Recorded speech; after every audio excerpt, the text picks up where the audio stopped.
Salut à toutes et à tous et bienvenue dans cette nouvelle vidéo. Aujourd'hui je vous propose de vous montrer comment on utilise les Neocolor 2. Alors je vous fais défiler juste certaines autres images pour vous montrer qu'il existe quand même divers kits, divers sets de Neocolor. Donc moi j'ai la boîte de 40, alors je n'ai plus aucune idée de combien j'ai pu la payer. Je l'avais acheté en promotion chez Cultura. Donc vous retrouvez toutes ces couleurs là si ça vous intéresse. Il y a un set où il doit y en avoir 10 dedans, il y a des sets beaucoup plus grands donc beaucoup plus chers. C'est vrai que c'est pas donné, après faut guetter les promotions sur internet ou chez Cultura, Rougier Play, etc. Donc vous avez dedans un petit set où vous retrouvez toutes les couleurs je crois qui peut exister. Peut-être pas totalement hein, parce que ça me fait un petit peu, je pense que ça fait un peu. Quoique vous en avez encore là derrière, enfin vous avez tout un set qui vous explique. Ah bah là vous avez encore les sets que je vous ai montrés à l'instant, avec du coup des sets avec soit plus d'éléments, soit moins, et je crois qu'il y a encore des boîtes un petit peu plus grandes. Bref, donc ça c'était pour l'introduction. Maintenant je vais pouvoir vous montrer comment on les utilise. Alors aujourd'hui je vais vous proposer de travailler avec ces tampons là et des anciens tampons de chez Action. Donc ceci, donc je vais tamponner tout ça. Alors pourquoi je vous fais partager cette étape de tamponnage, déjà comme ça vous pouvez voir avec quoi je tamponne avec la Stazone. Bon moi je trouve que l'aquarelle ça passe aussi avec la Memento, hein. J'aurai l'occasion de vous refaire une vidéo là-dessus pour vous montrer que ça fonctionne. Alors oui il faut attendre que ça sèche bien sûr, mais il y a plein de gens qui disent que ça ne fonctionne pas. Pour moi ça fonctionne, après on a chacun nos préférences. Moi c'est vrai que j'ai tendance à tamponner avec la Stazone parce que j'ai l'impression que le trait est plus fin qu'avec la Memento et que le noir est plus profond. Après c'est personnel hein. Voilà, il n'y a pas de problème. Ceux qui préfèrent la Memento, ils peuvent choisir la Memento, il n'y a pas de problème. Moi je préfère juste la Stazone, c'est une question de goût. Là je vais tamponner le petit élément avec son étoile. Voilà, donc là je viens de tamponner, je vais découper tout ça pour la bonne et simple raison que s'il y en a un qui loupe ou si ça coule, ou surtout quand on, débute hein, et qu'on sait pas forcément bien s'en servir, ça évite de gâcher tous les tampons de notre page au lieu d'un, donc c'est toujours mieux, donc j'ai découpé tout ça. Voilà, on est prêt, je remets mon ciseau en place et on va pouvoir se concentrer sur les néocolores. Alors les néocolores, je vous ai montré la boîte juste avant. On va choisir les couleurs. Moi je vais partir sur du rouge, du jaune, un peu de vert pour pouvoir faire les feuilles. Et puis on va partir sur 2 teintes de marron, je vais même en prendre 3. Comme ça, ça devrait aller pour pouvoir faire tout ça. Et puis on va faire... ouais, on va prendre du beige. Voilà. Hop, comme ça je peux dégager ça et avoir la place pour pouvoir tout vous montrer. Donc, comment je m'en sers? Alors, vous avez le choix. C'est soit vous prenez une plaque de plexiglas, dont moi je vais enlever le tamponnage, soit vous prenez une plaque de plexiglas et où vous humidifiez. Parce que enfin là vous pouvez pas, si vous pouvez faire ça, mais bon. Enfin moi c'est vrai que j'ai pas trop tendance à m'en servir de cette manière là. Vous pouvez mettre directement dessus, vous rajoutez de l'eau avec votre pinceau. Alors vous avez le choix, c'est soit vous prenez, moi je prends des boîtiers de lentilles, c'est plus simple à transporter, ça met pas d'eau partout. Après pendant un temps j'avais des capuchons de là où vous mettez les cotons-tiges, enfin il y a toutes sortes de petits récipients où vous pouvez mettre de l'eau. Donc là je vais me servir du jaune, donc je vais m'occuper de l'étoile. Donc c'est soit vous faites ça comme ça, vous touillez là-dessus et vous choisissez de faire comme ça.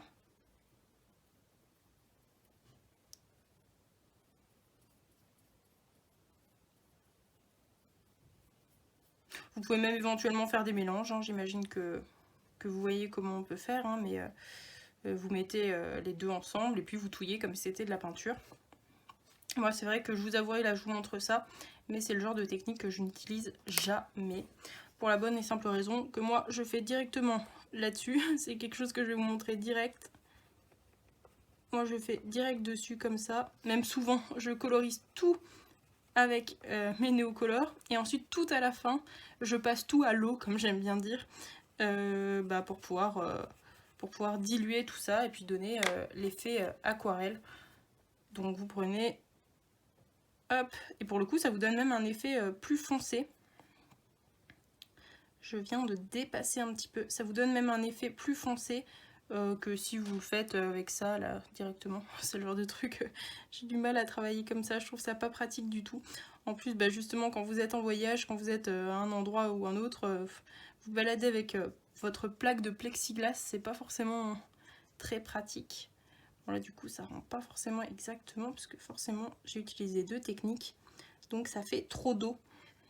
Alors oui, je voulais pas préciser, quand vous utilisez des Neocolor 2, ne mettez pas trop d'eau. Le but c'est d'étaler la partie grasse parce que c'est quand même des crayons, alors je sais pas si ça va faire la mise au point, c'est quand même des crayons qui sont relativement gras, c'est pour ça que vous pouvez le mettre éventuellement sur votre plaque si vous avez vraiment envie d'utiliser cette technique.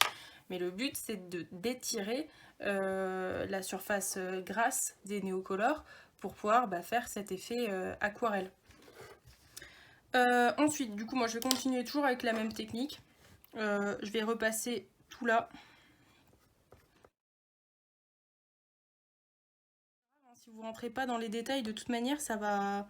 Enfin, avec votre pinceau, vous allez arriver de manière plus précise parce que là, l'embout, bon, faut le tailler de temps en temps, mais c'est vrai que c'est de base, c'est pas un matériel où vous avez une grosse pointe à chaque fois. Enfin, ça s'use assez rapidement. Donc, du coup, vous avez souvent un embout qui est un peu gros et pas très précis. Du coup, vous arrivez juste faire des petits trucs comme ça. Bon, là, je le fais rapidement. Donc là, je reprends. Alors là, j'ai utilisé une couleur très claire, j'ai utilisé du jaune. Après, j'aurais utilisé du marron pour aller sur du jaune. Moi, ce que j'ai souvent tendance à faire, mais vous pouvez prendre un chiffon, vous faites comme ça. Là, avec le jaune, ça va pas faire grand-chose. Vous pouvez le faire, mais bon, voilà. Soit vous pouvez utiliser un chiffon. Moi, j'utilise la main, comme souvent. Du coup, j'utilise ma main et puis finalement ma main finit toute colorée à la fin. Et là, comme je vous disais, vous mettez pas trop d'eau, vous étirez au maximum. Bon, vous en mettez assez quand même, sinon vous n'allez pas arrêter d'aller au réservoir. Hop, et ça vous permet d'aller dans les recoins. Et là, je viens de passer un endroit où je n'aurais pas dû passer sur le petit cœur, mais c'est pas grave. Ça se peut que vous ayez des petites traces, des fois des petites traces d'eau. Dès que vous le remarquez, vous prenez votre pinceau et vous étirez. Souvent, ça part encore assez facilement. Vous voyez là, je suis toujours pas retournée à l'eau et pourtant j'ai encore de l'eau. Enfin, mon pinceau est encore humide. Donc j'arrive toujours à étirer. Voilà. Du coup là vous avez votre corps de petit lapinou. Je sais pas si vous voyez la qualité, franchement faudrait comparer. Ça sera l'objet d'une prochaine vidéo, de comparer plusieurs matériels, c'est-à-dire des néocolores avec par exemple des Faber-Castell aquarellables que j'ai également, mais bon, la vidéo serait trop longue s'il fallait tester tout en même temps, donc ça sera l'objet d'une future vidéo. Après je vous disais que j'utilisais pas cette technique là, par contre ça m'arrive de faire ça par exemple. Quand là ça fait vraiment beaucoup de matière, ça m'arrive de faire encore la main avec. Et c'est pour ça que je vous disais de ne pas mettre trop d'eau, parce que plus vous allez mettre d'eau, plus ça va éclaircir votre lapin. C'est pour ça que je vous dis que le but c'est vraiment d'étirer la matière et pas de simplement mettre de l'eau et que du coup ça noie un petit peu notre pigment. Voilà, donc là vous avez déjà ça, je vais laisser sécher. C'est vrai que souvent, moi je vous disais, j'ai tendance à tout coloriser d'un coup et ensuite tout passer à l'eau. Vous faites comme vous voulez. Donc là je vais pas m'atteler à faire l'intérieur des oreilles au risque que ça parte un petit peu partout en fait et que ça fasse pas forcément très propre.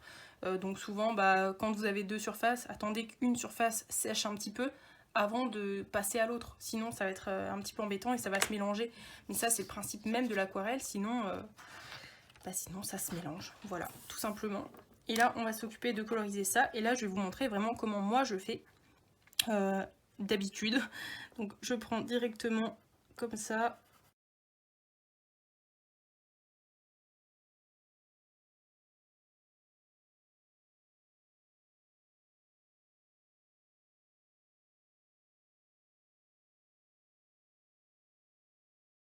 Voilà, donc j'ai choisi de laisser le petit pompon tout blanc. Et là, Oui, vous avez tout compris. Vous passez tout à l'eau. Et là, je vais m'occuper du corps en premier. On met pas trop d'eau, on étire au maximum. De toute façon, vous le savez, au bout d'un moment, quand il n'y a plus d'eau, hein, vous allez sur des zones où il y a de l'eau, vous étirez. Une fois qu'il n'y a plus d'eau, ben, vous le remarquez bien parce que ça n'étale plus rien. Un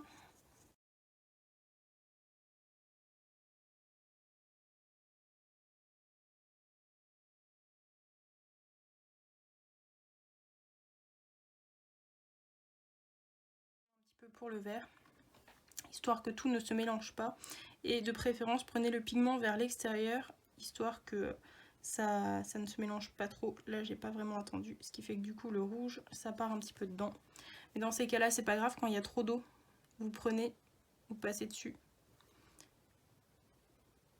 Et ça retire de l'eau. Et vous l'essuyez soit sur votre main, soit sur un sopalin, j'en sais rien. L'un ou l'autre. Vous voyez, là, vous avez la démonstration de tout à l'heure. Ça me fait des oreilles toutes claires. Alors, des fois, ça peut être un effet. Hein, vous faites comme vous avez envie. Mais de base, si vous faites toute votre création, là, vous avez l'exemple de tout à l'heure. Vous aviez une tache. Si vous n'aviez pas vu, je vous recommande de faire machine arrière. Et vous verrez qu'il y a une tache qui était apparue et qui s'enlève facilement. Vous voyez, il n'y a plus aucune trace. Voilà. Bon, là, vous avez le reflet de la zone où il y a encore de l'eau. Grâce à ma fenêtre. Vous pouvez déjà l'étaler de nouveau.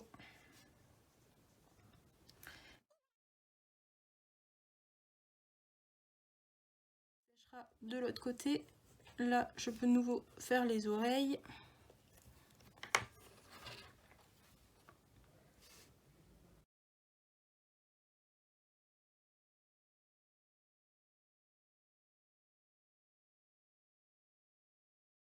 Je ne conseille pas de remettre du pigment par dessus parce que sinon ça va ni plus ni moins vous faire une grosse tache. Alors là pour le museau ça va pas être grave. Par contre si on le fait là c'est pas dingue. Parce que là vous allez avoir même du mal à étaler quand c'est sur de l'eau comme ça. Donc je vous conseille même pas de mettre l'eau d'abord et ensuite de mettre le pigment. Sinon ça fait pas très bien. Enfin vous le voyez peut-être pas à la caméra mais moi je vous dis que c'est pas facile à étaler après. Ça fait souvent des marques. Chose que normalement le Neocolor ne fait jamais. Voilà, je vais passer au deuxième. Si vous avez des questions, je ne l'ai pas évoqué, mais si vous avez des questions, n'hésitez pas à me les dire en commentaire. Soit j'y répondrai si c'est possible d'y répondre en commentaire, soit je ferai une nouvelle vidéo en notifiant partie 2 et je les mettrai dans la barre d'infos. Et vous pourrez les retrouver relativement facilement. C'est vrai que là je vous fais une présentation simple de comment on se sert des Neocolor, parce que c'est vrai que il y a plusieurs débutantes ou non, enfin débutantes dans l'utilisation des Neocolor, qui savent pas forcément comment s'en servir, où ça fait des marques, où ça bave, où ça met trop d'eau, on sait pas bien comment faut en mettre, enfin voilà. Donc là je vous montre comment on s'en sert. Vraiment après il y a peut-être d'autres questions auxquelles je ne pense pas forcément qui peuvent être posées, enfin qui peuvent se poser et auxquelles on ne pense pas forcément, surtout quand on les utilise depuis quelques temps. Enfin, moi je dis pas que je les utilise depuis quelques temps, mais c'est vrai que j'y ai passé beaucoup de temps à Noël. Alors au début j'avais pas des résultats très beaux, et puis après vu que je faisais déjà de la colorisation aquarelle avec ceux de la marque Faber-Castell, c'est vrai que c'est pas exactement le même mécanisme, mais bon c'est quand même très similaire, hein. Ça reste de l'aquarelle, même si là pour le coup c'est un crayon qui est gras, enfin qui est gras.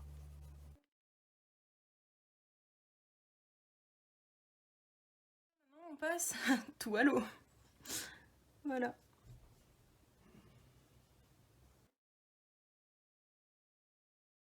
En astuce, vous pouvez également commencer d'abord par les parties claires et ensuite par les parties foncées. C'est vrai que après moi je m'en fiche un petit peu de la manière dont je commence, vu que souvent je nettoie mon pinceau entre deux sur ma main.